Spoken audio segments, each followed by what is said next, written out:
We were kids together, and she's always been there. So it was a strange thing. I didn't know whether I would be able to carry on, and I just didn't know, but I thought, well, Tom Jones's wife Linda made him promise something on her deathbed. That broke his heart.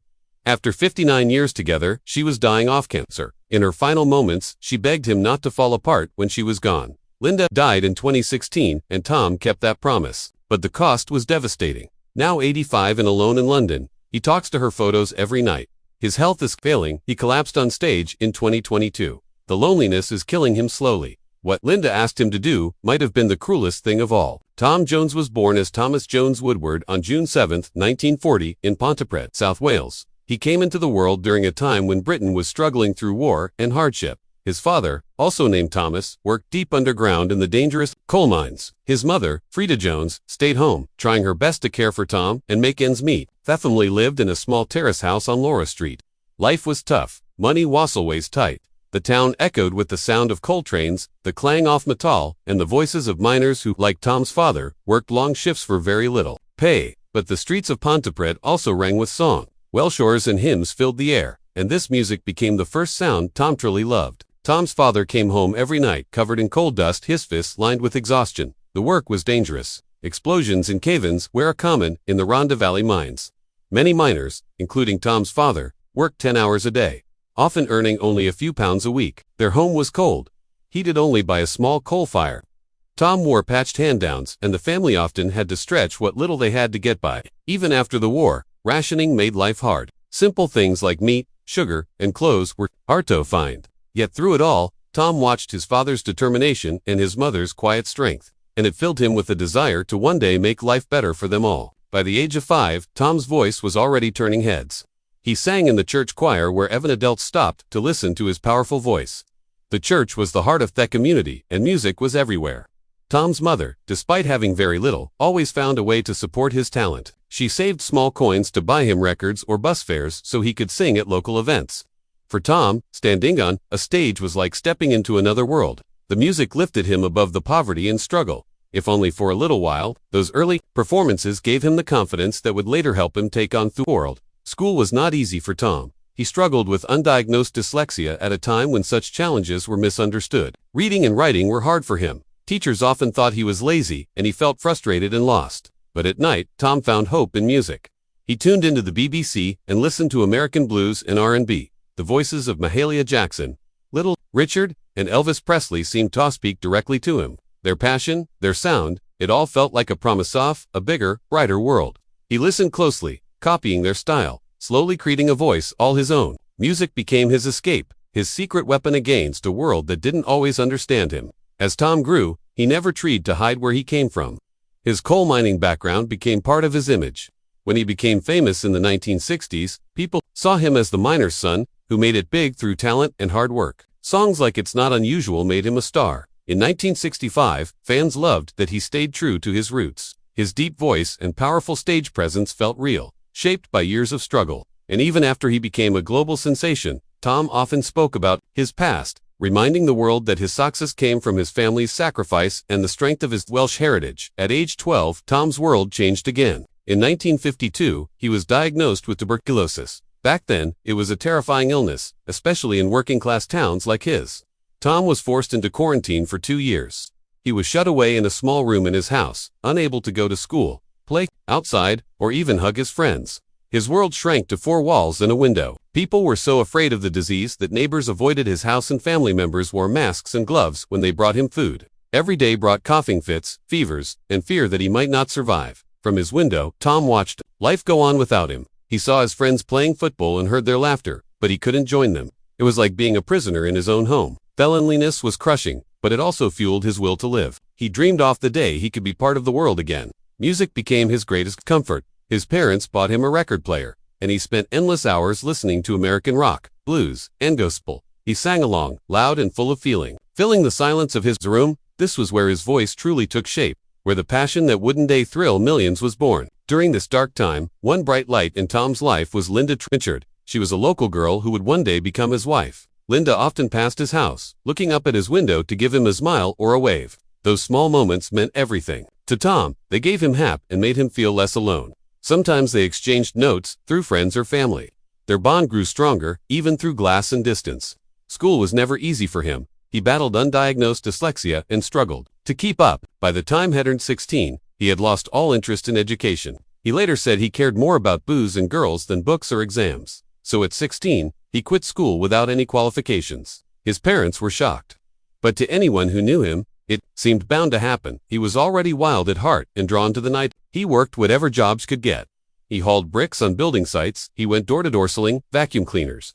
These were hard jobs, but they taught him what life was like for working-class people, and they gave his future music its raw emotion. In March 1957, at just 16, he married his childhood sweetheart, Linda Trichardt. Linda was pregnant, and in those days, that meant marriage no matter what. Their son, Mark, was born just a month later. Suddenly, Tom was a teenage father, trying to support a family when most boys his age were still at school. The pressure was huge. Their small Welsh community didn't take kindly to unmarried parents.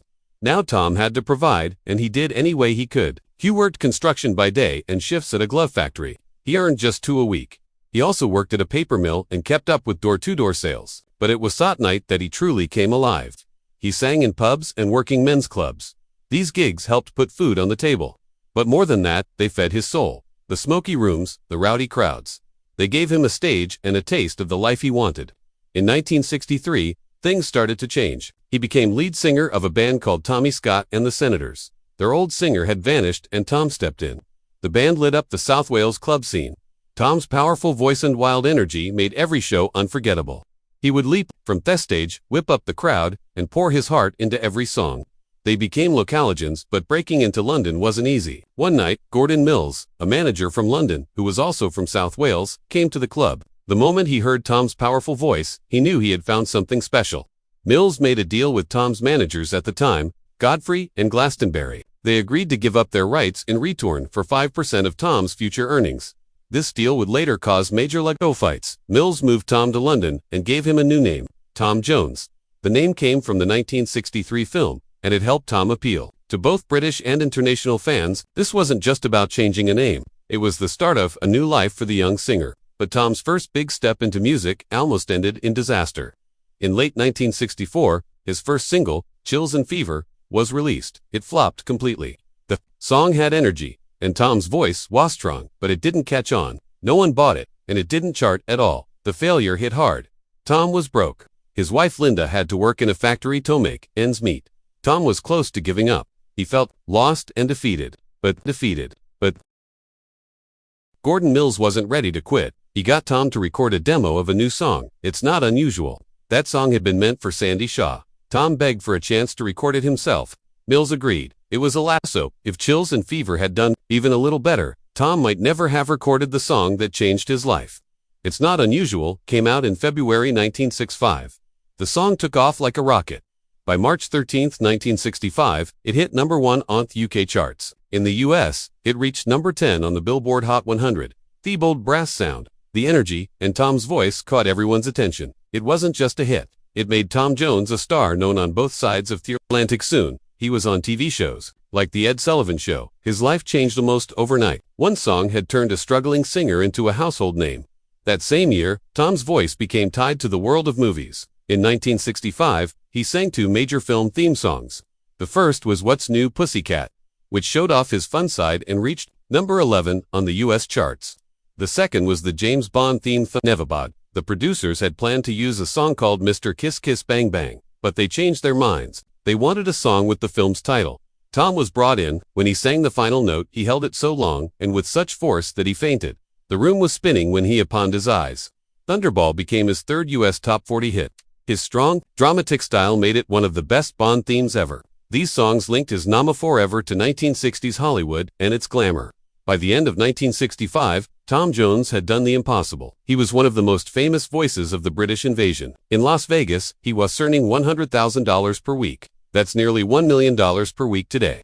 His shows were wild, with women throwing undergarments on stage.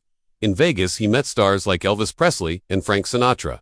Both admired him. Tom Prevet, a working-class boy from Wales, could win over the entertainment capital of the world. Tom Jones arrived in Las Vegas in 1967, and everything changed. He started at the Flamingo and quickly became the face of the Strip's wild, glittering nights. By the late 1960s, His shows were so packed that he was making $100,000 every week. Today, that would be over $500,000. He stood shoulder to shoulder with stars like Elvis Presley and Frank Sinatra. Crowds filled the venues, waiting for hours just to see him perform. His run in Vegas lasted until 2011, an incredible 44 years. During this time, he sold over 100 million records. His concerts became famous not just for the music, but for wild scenes of women tossing underwear onto the stage. A sign of just how much he thrilled audiences. Jones didn't just sing, he made people stare. He would stride out in tight leather, pants and loose open shirts dripping with sweat. His shirts were often unbuttoned down to his navel. His leather pants left little to the imitation. In a time when most stars were still dressing conservatively, he danced with bold hip thrusts that left audiences breathless. Some called it animal magnetism. Some called it disgraceful, but it worked. Women screamed, fainted, and fought to get close. Jones broke the mold and opened the door for other male performers to show their sexuality on stage. By 1969, he was ready to take on television. His variety show, This Is Tom Jones, ran for 65 episodes until 1971. It was a hit in both America and Britain. The show got them a Golden Globe nomination and featured unforgettable duets with Janis Joplin, Aretha Franklin, Stevie Wonder, and Ella Fitzgerald. These were not just ordinary TV performances. They were moments that brought together different styles and generations. His show became a must-see, mixing music, comedy, and star power. It turned Jones into a global star far beyond the Vegas stage. While he wowed audiences, Jones was also building a business empire. He put his money into airlines, slot machine companies, and real estate. His smart investments made sure he stayed rich long after the cheers faded. By 2025, his fortune reached $300 million. His Vegas shows alone earned him around $25 million. With the help of his son and manager, Mark Woodward, he kept growing his wealth. Jones showed that a performer could also be a sharp businessman. On stage, his energy was unmatched. His powerful voice, hip-thrusting moves, and sweat-soaked performances reminded many of Elvis Presley. The two stars often watched each other perform. Elvis even recorded Green Grass of Home after hearing Jonas sing it, but it was Tom's connection with his fans that stood out. Women of all ages, from teenagers to grandmothers, were drawn to him. The scenes at his shows were wild. Hundreds of women would rush the stage, and security often had to step in. Jones kept this excitement alive for over 40 years. But behind the glitter, scandals piled up. At the height of his fame, Jones admitted to sleeping with about 250 groupies. A year, that's nearly 5 different women a week. His wife, Linda, who married him at 16, suffered deeply. The endless headlines and whispers broke her spirit. She became depressed and withdrew from the world. Tom himself later said his behavior had scarred her and destroyed her joy. One affair in 1973 had shocking consequences. Jones had a fling with Marjorie Wallace, the first American Miss World. Photos of them kissing on a beach cost her the crown. She lost her title, her engagement to Peter Revson, and nearly her life. The scandal drove her to a breakdown and an overdose that landed her in the hospital. There were other dark moments. Cassandra Peterson, later known as Alvara, said, losing her virginity to Jones was a nightmare. She was 17. The experience was so painful that she needed medical stitches. Shelator said she wished she had waited for Elvis. Jones also had affairs with famous women like Mary Wilson of the Supremes and presenter Charlotte Laws. His romance with Wilson was particularly scandalous at a time when were still frowned upon in many places. Wilson even lived with him during tours. Through it all, Linda suffered. She became a recluse in their Los Angeles mansion. She avoided public life, rarely leaving home. The woman who had once been his biggest supporter was left in the shadows, broken by betrayal and the glare of the spotlight. While Tom Jones remained beloved by millions, the damage to those closest to him could never be undone. In October 1987, Tom Jones was 47 years old and riding high on his fame when he began a U.S. tour that would change his life forever.